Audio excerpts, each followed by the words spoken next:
Hello everyone, welcome to Maths Plus. বন্ধুসকল আমি আপোনালোকৰ ADRE কম্পিউটাৰ টেষ্টৰ কাৰণে বিভিন্ন ধৰণৰ প্ৰেক্টিছ সেট কৰি আছিলো আৰু তাত আমি MS Excel, MS PowerPoint, MS Word গোটেইখিনি বৰ্তমান বহুখিনি কমপ্লিট কৰিলো। যোৱাকালি ভিডিঅ'টোত আমি MS Excelৰ আপোনালোকৰ ইম্পৰ্টেণ্ট লুকআপ মেথডটো ডিছকাছ কৰিছো। যদি সেইটো চোৱা নাই আপোনালোকে এবাৰ চাই ল'ব, কাৰণ সেইটো এক্সামত অহাৰ একেবাৰে চান্স আছে। আগৰ ভিডিঅ'টোৰ লিংক আপোনালোকে ডেছক্ৰিপশ্যনত পাব, গোটেই প্লেলিষ্টটো হ'ব, তাত আপোনালোকে ভিডিঅ'সমূহ গোটেইখিনি পাই যাব, তাৰ পৰা চাই ল'ব পাৰে। তো আজিৰ ভিডিঅ'টোত আমি ডিছকাছ কৰিম এখন চেলাৰী চাৰ্টৰ বিষয়ে। তো ইয়াত আমাক দিয়া আছে এখন টেবুল দিয়া আছে, ইয়াত চিৰিয়েল নম্বৰ দিয়া আছে, ইয়াত আমাক এমপ্লয়ী নাম দিয়া আছে, নেক্সট ইয়াত আমাক দিয়া আছে বেচিক পে, ডিএ দিয়া আছে, ইয়াত আমাক দিয়া আছে টিএ অৰ্থাৎ ট্ৰেভেলিং এলাউন্স, ইয়াত আমাক দিয়া আছে এইচআৰএ অৰ্থাৎ housing rent allowance, next MA medical allowance, gross salary, PF provident fund আৰু নেট চেলাৰী কিমান হ'ব আমাক গোটেইখিনি ক্যালকুলেট কৰি আমি এমএছ এক্সেলৰ ফৰ্মুলা ইউজ কৰি ক্যালকুলেট কৰি আমি উলিয়াব লাগিব। তাৰপিছত তলত কি দিছে আমাক find all data up to 2 decimals অৰ্থাৎ দশমিকৰ পিছত দুটা সংখ্যালৈ আমি কি উলিয়াব লাগিব, ভেলুবিলাক উলিয়াব লাগিব। Using formula in MS Excel and insert a 2D line chart, আৰু আমি এখন গ্ৰাফ ইনচাৰ্ট কৰিব লাগিব 2D লাইন চাৰ্ট হ'ল। তো এইখিনি ডাটা আমি কি কৰিম, এমএছ এক্সেলত যেনেকৈ আছে গোটেইখিনি ইয়াৰ পৰা আপোনালোকৰ ইয়ালৈ গোটেইখিনি ডাটা আমি কি কৰিম, একেবাৰে টাইপ কৰি ল'ম। তো মই ইয়াত অলৰেডি গোটেইখিনি ডাটা টাইপ কৰি লৈছো, এতিয়া আমি ভেলুবোৰ উলিয়াম। তো এইখিনি আপোনালোকে প্ৰথমতে টাইপ কৰি ল'ব লাগিব, তাৰপিছত আমি এইবাৰ ভেলুবোৰ উলিয়াম। তো ভেলুবোৰ উলিয়াবলৈ আমি কি ফৰ্মুলা ইউজ কৰিম, ফৰ্মুলাবোৰ মনত ৰাখিব লাগিব। আমাক কি কৈছে, ফাৰ্ষ্ট আমি ক্যালকুলেট কৰিব লাগে ডিএ অৰ্থাৎ ডিয়াৰনেছ এলাউন্স ল'ব লাগে, আৰু আমাক ইয়াত দিয়া আছে ডিয়াৰনেছ এলাউন্স হ'ব আপোনালোকৰ 22%। এই 22%টো কিহৰ 22% হয়, আমাৰ বেচিক পে যি থাকে বেচিক পেটো 22% হয় আমাৰ ডিয়াৰনেছ এলাউন্সটো। তো আমাক বেচিক পে দি আছে 19,500, তাৰ আমি ডিএ কিমান পাম সেইটো উলিয়াম, অৰ্থাৎ 19,500 আমি 22% উলিয়াম। তো ইকুৱেল টু দিলে হ'ল, ইকুৱেল টু আমি কাৰ 22% উলিয়াম, বেচিক পে। অৰ্থাৎ আমি কি কৰিম, এইটো সেল সিলেক্ট কৰিম, এইটো সেল সিলেক্ট কৰাৰ লগে লগে ইয়াৰ নাম্বাৰটো আহি গৈছে। নেক্সট আমি কি কৰিম, ইয়াৰ 22% উলিয়াম। তো 22% উলিয়াবলৈ আমি কি কৰো, ইনটু 22 ডিভাইডেড বাই 100 কৰো, হ'ল। তো আমি এইখিনি কাম কৰিব লাগিব, এইখিনি কৰি আমি কি কৰিম, এন্টাৰ কৰিম। তো এন্টাৰ কৰিলে আমি কি পাম, আপোনালোকৰ আমি পাম 4290.00 পাম। ইয়াত মই অলৰেডি দুটা ডেচিমেল লৈ থোৱা আছে, যদি মই এইটো নোহোৱা কৰি দিম তো আপুনি এনেকুৱাকৈ পাব, হ'ল। নেক্সট গোটেই কেইজনৰ বেচিক পেলে আমি উলিয়াই থাকিব দৰকাৰ নাই, এইটো আমি ড্ৰেগ এণ্ড ড্ৰপ কৰিম, অলৰেডি অট'মেটিকেলি আমাৰ কি হ'ব, গোটেই কেইজনৰ আমি ডিয়াৰনেছ এলাউন্সটো পাই গ'লো। নেক্সট আমাক লাগে ট্ৰেভেল এলাউন্স। তো ট্ৰেভেল এলাউন্সটো আমি 18% দিয়া আছে আমাক, তো আমি ক্যালকুলেট কৰিম ট্ৰেভেলিং এলাউন্সটো আমাৰ কি হয়, বেচিক পে পাৰ্চেন্টেজ ফৰ্মত হয়, মানে বেচিক পে 18% হ'ব। তো বেচিক পে 18% উলিয়াব লাগিব, ইকুৱেল টু বেচিক পে সেলটো সিলেক্ট কৰিলো। নেক্সট আমি কি কৰিম, আকৌ আগৰ দৰে সেম ফৰ্মুলা ইনটু 18%, তো 18 ডিভাইডেড বাই কাৰণে আপোনালোকে এইটো স্লেছ চিনটো ইউজ কৰিব লাগে, হৰণ চিনটো নহয়, 100। নেক্সট এন্টাৰ টিপিব, টিপিলে কি হ'ব আমাৰ, এক মিনিট মই আপ টু 2 ডেচিমেল সেইটো কেনসেল কৰি দিছো, লাষ্টত মই আপোনাক দেখুৱাই দিম। তো আমি কি কৰিব লাগে, এইটো পালো আমি। নেক্সট বাকি কেইজনৰ কাৰণে ট্ৰেভেলিং এলাউন্সটো উলিয়াবলৈ আমি অলৰেডি ফৰ্মুলা এইটো পুট কৰিছো, ইয়াত চাব পাৰে এইটো ফৰ্মুলা, ইয়াত ফৰ্মুলাটো দেখুৱাই দিম। তো এইটো ফৰ্মুলা যেহেতু ইয়াত পাই গলো আমি, তাৰ কাৰণে আমি কি কৰিম, এইবাৰ এইটো আমি ড্ৰেগ এণ্ড ড্ৰপ কৰিম, কৰিলে গোটেই কেইজনৰ আমি ট্ৰেভেলিং এলাউন্সটো পাই গলো। নেক্সট আমাক লাগে এইচআৰএ আমাক দি আছে 15%। তো 15% উলিয়াব লাগে কাৰ, বেচিক পে। এই গোটেইবোৰ পাৰ্চেন্ট ফৰ্মত থাকিলে আপুনি জানিব যে বেচিক পেৰ ওপৰতে গোটেইবোৰ উলিওৱা হয়। তো আমি বেচিক পেৰ 15% উলিয়াম, ইকুৱেল টু দিম, তাৰপিছত আমি বেচিক পে থকা সেলটো সিলেক্ট কৰিলো। নেক্সট আমি কৰিম ষ্টাৰ, তাৰপিছত আমি দিম কিমান পাৰ্চেন্ট লাগে আমাক, 15%। তো 15/100 এন্টাৰ প্ৰেছ কৰিম, কৰিলে আমি ইয়াৰ এইচআৰএটো পাই যাম। তো গোটেই কেইজনৰ এইচআৰএ পাবলৈ আমি ড্ৰেগ এণ্ড ড্ৰপ কৰিম, হ'ল। নেক্সট আমাক লাগে এমএ অৰ্থাৎ মেডিকেল এলাউন্স লাগে। তো মেডিকেল এলাউন্সটো আমি আকৌ বেচিক পে, মেডিকেল এলাউন্সটো ইয়াত চাব কি দিয়া আছে, 750 rupees দিয়া আছে, তাৰ মানে ইয়াত আমাক পাৰ্চেন্টেজ ফৰ্মত দিয়া নাই, ডাইৰেক্ট আমাৰ এমাউন্টটো ধৰি দিছে।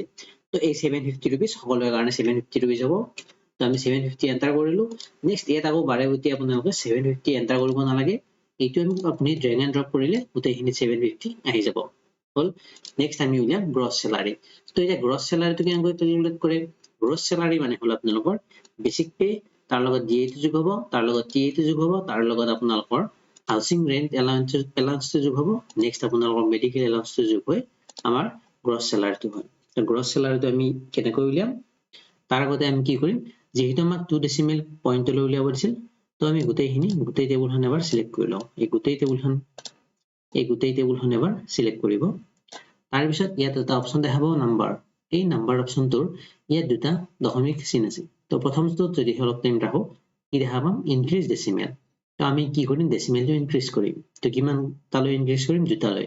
তো ইয়াত এবাৰ ক্লিক কৰিলে দশমিকৰ পিছত এটা সংখ্যা আহিছে, আৰু এবাৰ ক্লিক কৰিম দশমিকৰ পিছত দুটা সংখ্যা আহি গৈছে। হ'ল।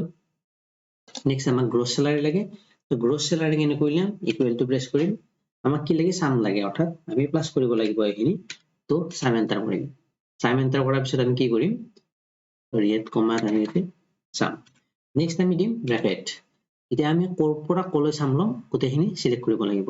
তো আমি basic pay plus DA plus TA plus HRA plus MA কৰিম।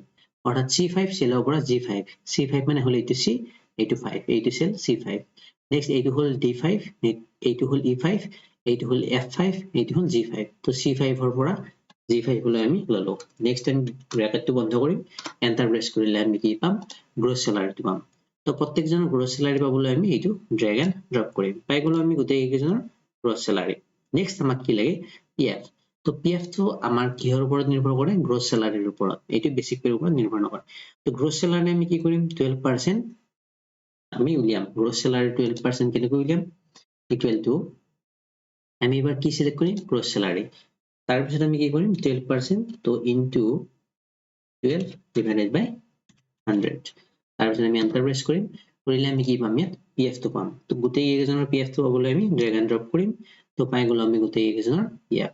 নেক্সট আমাক লাগে এইবাৰ নেট চেলাৰী। তো নেট চেলাৰীটো কেনেকৈ কাউন্ট হয়, গ্ৰছ চেলাৰীৰ পৰাই আমাৰ যদি PF টো আমি মাইনাছ কৰো, তেতিয়াহ'লে আমি কি পাওঁ, নেট চেলাৰী পাওঁ। তো গ্ৰছ চেলাৰীৰ পৰা আমি এতিয়া কি কৰিম, PF টো মাইনাছ কৰিম। তো কেনেকৈ কৰিম, ইয়াত আমি ইকুৱেল টু কৰিম। তাৰপিছত আমি কোনটোৰ পৰা কোনটো মাইনাছ কৰিম, আমি গ্ৰছ চেলাৰীটোৰ পৰা মাইনাছ কৰিম। তো এইটো চেল আমি সিলেক্ট কৰিলো।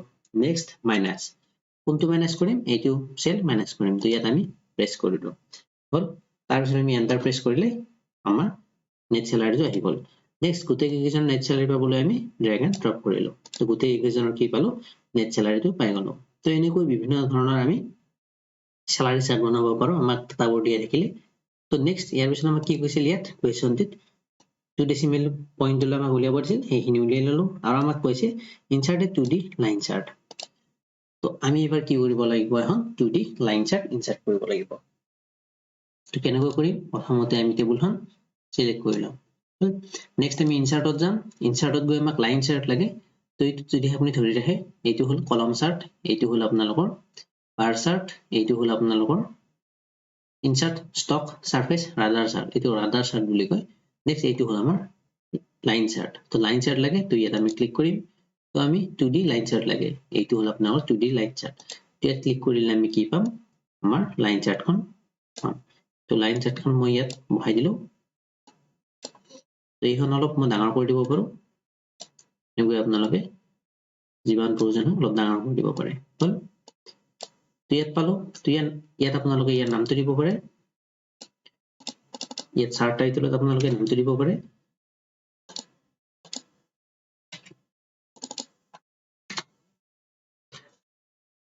মই ইয়াত দিলো চেলাৰী চাৰ্ট বুলি দিলো। এইটোক আপুনি কালাৰ কৰি দিব পাৰে, এইটোক হোমত গৈ এইটোত আপোনালোকৰ যি কালাৰ লাগে এইটো কালাৰ সিলেক্ট কৰিব পাৰে। তাৰপিছত আমি আখৰ কেইটাত যদি আমি হোৱাইট কালাৰ দিওঁ, ফন্ট কালাৰ এইটো হ'ল। তো এনেকৈ আমি বনাব পাৰো। আকৌ এই চাৰ্টখনত যদি আমি কালাৰ চেঞ্জ কৰিব লাগে, কেনেকৈ কৰিম, আমি কি কৰিম, ডিজাইনত যাম। ইয়াত এটা অপচন আছে চেঞ্জ কালাৰ্ছ।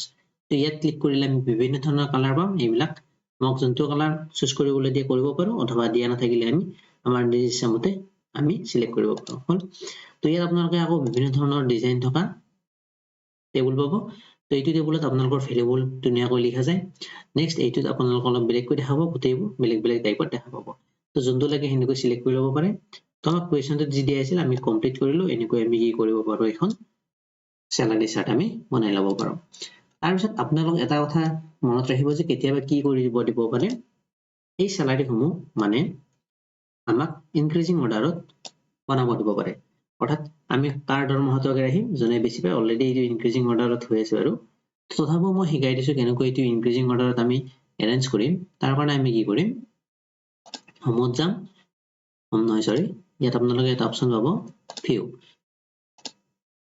মিনিট ডাটা তো ডাটাত আপোনালোকে এটা অপচন পাব এইটো সৰ্ট তো সৰ্টত গৈ কিনে আপোনালোকে যদি ইয়াত